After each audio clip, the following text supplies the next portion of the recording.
Ao vivo agora, a Samara Bastos, direto do local com o secretário de Segurança Urbana. É ao vivo. Samara. Oi, Tino. Então, voltamos aqui diretamente do centro de São Paulo, né, onde o Corpo de Bombeiros ainda tenta controlar toda essa tragédia. Agora há pouco, o prédio em frente ao que desmoronou começou com um princípio de incêndio. Aí parte dessa equipe do Corpo de Bombeiros foi deslocada para lá para tentar aí controlar, então, esse incêndio e fazer com que essa situação não piore. O secretário está aqui, ele veio acompanhar de perto toda essa operação, porque ainda é uma preocupação, né, secretário? Há muitos outros prédios muito encostados, muito colados e prédios antigos com uma estrutura um pouco degradada. É uma preocupação ainda? Bom dia, secretário. Bom dia. Com certeza é uma preocupação. Você teve um prédio que desabou, então pode ter afetado as estruturas do prédio ao lado.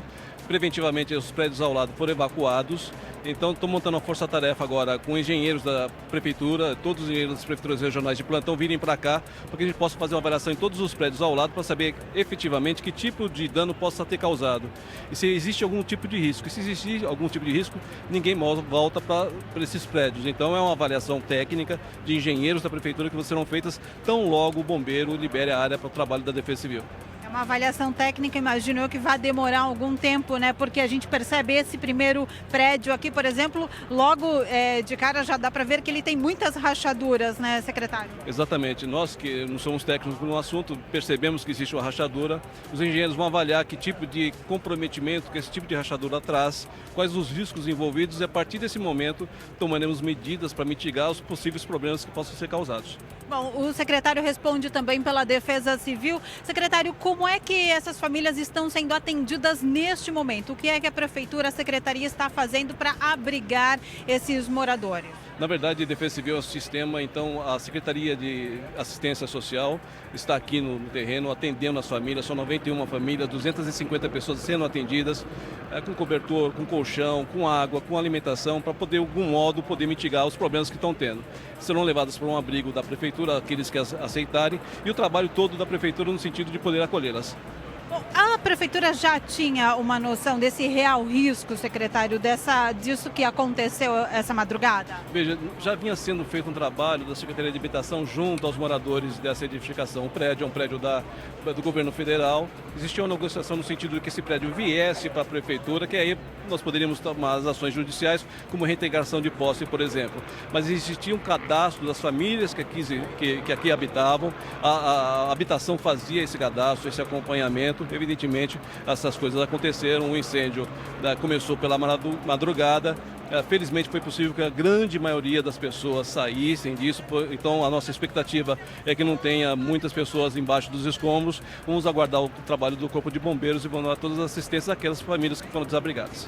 Secretário, o nosso apresentador Tino Júnior tem uma pergunta para o senhor. Tino, pode falar? Sim, Samara, pergunte por favor ao secretário se ele confirma a informação que eram 250 moradores, 250 pessoas ocupando esse edifício. E nós ouvimos também muitos relatos que houve uma explosão ali perto na altura do 5º andar. Parece que um bujão, um fogão, uma panela de pressão explodiu, né? Ao lado dela tinha um botijão de gás e parece que ali começou o incêndio. Ele confirma essa informação? Ele já tem como saber, se por relatos, como começou esse incêndio?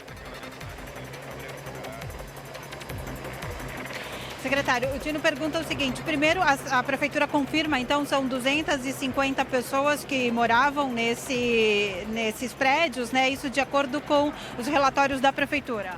Na verdade, você tinha 150 famílias cadastradas aí. Então, se verificou 91 que procuraram a Prefeitura e 250 pessoas sendo atendidas nesse momento, perto de 250, um pouquinho a mais, um pouquinho a menos. É o número de pessoas que está sendo atendida agora para assistência social. Esse é o número oficial, né? A outra pergunta do nosso apresentador é: há relatos de moradores e vizinhança que a explosão teria começado no 5º andar por um botijão de gás ou uma panela de pressão, não se sabe ao certo. O senhor sabe dessa informação e sabia desses riscos, né? Que essas famílias, lógico, moram lá, então cozinham, usam gás, usam a eletricidade de uma forma irregular. A Prefeitura sabia desses riscos e também soube desse relato? Na verdade, a gente tem o relato que o incêndio começou na metade do prédio, porque na verdade, como não tem elevador, as pessoas não iam até o último andar. Então elas ficavam nos andares inferiores. Essa é a realidade do fato. Como eu disse anteriormente, o prédio é um prédio que não é da prefeitura, portanto, quando se toma posse de alguma coisa, você só pode fazer a reintegração através do momento que tem ação judicial para isso. Não era o caso da prefeitura, que não poderia fazer esse tipo de ação judicial. Por isso pedíamos para que pudesse vir para a prefeitura, aproveitar esse prédio, inclusive para outras secretarias do município. O prédio tinha uma estrutura que era uma estrutura rígida, é um prédio que não é feito para moradia, é um prédio que é feito para escritório, portanto, as intercorrências, a engenharia é diferente disso. Por isso acabou acontecendo. Então eles usam sim equipamentos para fazer alimentação, não tem energia elétrica, usa papelão, enfim, todo tipo de material que acaba ocasionando. O que existe na verdade são grupos formados para fazer invasão desses prédios, acreditando que isso vai de algum modo trazer algum tipo de benefício. O trabalho da habitação foi sempre no sentido de convencê-los a saber que existe o risco, sair daí para poder oferecer algum tipo de habitação. Na verdade, esses grupos formados acabam invadindo sem ter essa preocupação. Secretário, talvez até seja cedo para a gente falar sobre isso, mas quando acontece uma tragédia dessa, a gente logo pensa na prevenção. E são inúmeros outros prédios aqui no centro de São Paulo, nessas mesmas condições, habitado por pessoas de forma irregular, né, habitado de forma irregular, usando essas condições precárias. Existe um planejamento, algum projeto da prefeitura, da secretaria, enfim, para que esse tipo de acidente não aconteça mais, para tirar essas famílias dessas áreas de risco? É justamente isso. Então a Secretaria de Habitação do município faz esse acompanhamento, essa avaliação, essa aproximação, o registro dessas pessoas nessas invasões que existem pela cidade. Isso é feito. Existe o trabalho da Defesa Civil no sentido de orientar de como fazer rotas de fuga. É um trabalho de conviver com o risco, né? Isso faz parte de um processo da cidade. Como eu disse anteriormente, não tem muito como você fazer quando o prédio não é seu. E a maioria dos prédios que são invadidos são prédios, às vezes, de particulares que têm que demandar a justiça.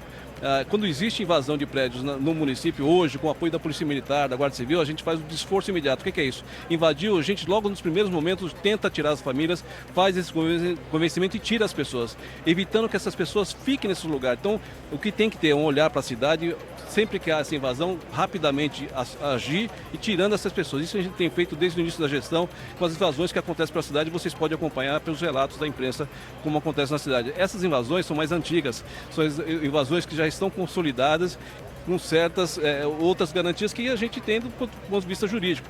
A nossa legislação protege as pessoas que estão abrigadas de algum certo modo. Então é um trabalho agora da Prefeitura, junto com o Governo do Estado, para poder ajudar. O governador Márcio França anunciou o aluguel social para essas famílias. Enfim, é um trabalho que vai caminhando, a gente vai poder fazer isso na cidade como um todo. Secretário, o nosso apresentador Tino tem mais uma pergunta. Sim, Samara, pergunte ao secretário, por favor. Inicialmente, a prefeitura havia descartado a hipótese do prédio vizinho, daquela estrutura entrar em colapso, daquele prédio vizinho desabar. Logo depois, novos focos de incêndio foram vistos naquele prédio e aí a prefeitura aumentou o isolamento da região. A Defesa Civil não afasta mais o risco de desabamento, ou seja, esse prédio ele pode colapsar a qualquer momento, Samara? Secretário, a pergunta é referente a este prédio que houve um segundo princípio de incêndio, né? A Defesa Civil ainda trabalha com risco de desabamento ou essa possibilidade já foi descartada? Não, veja, nós, como eu disse, somos leigos, você percebe que existe uma rachadura na lateral, agora acaba de cair uma massa ali em cima do prédio, percebe? Então, existe evidentemente esse risco. Os prédios ao redor foram todos evacuados, a engenharia está vindo aqui para avaliar se existe realmente um risco de queda, de tombamento, de desmoronamento, as pessoas não vão poder retornar, a gente vai ter que tomar ação de engenharia para eliminar esse risco. Em princípio é muito cedo a gente dizer qualquer outra informação além do que a gente pode ver aqui, que é esse isolamento, né, secretário? Exatamente, o isolamento justamente para proteger as pessoas que estão aqui, a imprensa, todas as pessoas que estão trabalhando. Na zona quente, só os profissionais, bombeiros, defesa civil, que vão fazer a situação. E vamos aguardar o engenheiro avaliar isso. Então, logo tem esses dados, a gente vai tomar as providências necessárias. Obrigada, secretário. Tino, a gente inclusive está no limite de uma área demarcada para a imprensa, que é próximo, mas mas tem uma distância segura de onde aconteceu o desabamento e também desses outros prédios que correm, então, esse risco, né, ou de cair pedaços, como a gente já está percebendo, ou mesmo de um possível desabamento. Enfim, então, por segurança, toda essa região aqui foi isolada, os moradores, comerciantes, enfim, frequentadores foram todos retirados para a segurança. Voltamos ao estúdio. Muito obrigado, Samara. Agradeço a gentileza da entrevista também ao secretário, por favor.